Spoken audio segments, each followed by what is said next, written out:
One evening, our daughter became gravely ill. It was a terrifying experience for us. We rushed her to the hospital, and she spent 3 days there. Those days were not just draining physically, but emotionally, and the burden of medical costs only added to the stress. Sickness is an unexpected storm that can hit anyone, and when it struck, I found myself scrambling to cover the medical expenses. The bill came to 3,500 Ghana Cedis, but I only had 3,000 Ghana Cedis in hand. Desperate, I turned to my wife, asking if she could lend me the 500 Ghana Cedis to complete the payment. After much reluctance, she agreed, and our daughter was discharged, safe and sound. Months passed, but the sting of that hospital bill hadn't faded. My wife never missed a chance to remind me of the 500 Ghana Cedis I owed her. Every time she stretched out her hand and looked at me, I felt the weight of her expectation. "When are you going to pay me back the 500 Ghana Cedis?" she would ask, no matter the situation. It felt like a constant reproach. The fact that this money was for our daughter's care only made it worse. I couldn't understand why she continued to bring it up.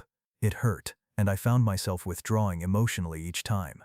3 weeks ago, my wife's phone broke. Knowing how important it was to her, I bought her a new one.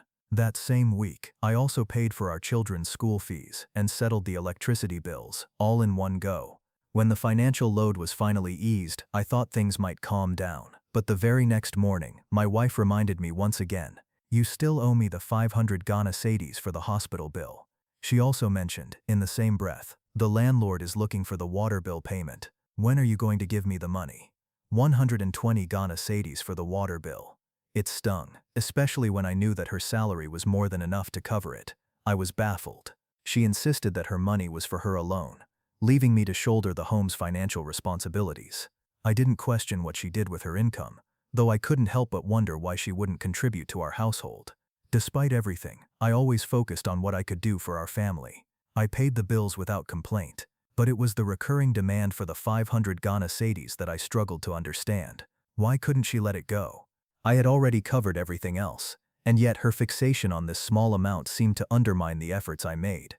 It wasn't about the money, it was about respect and partnership.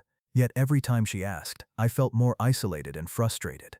The 120 Ghana Cedis for the water bill, that was the final straw. To ask for such a small amount when I was already bearing the financial weight of the home, it didn't sit right with me.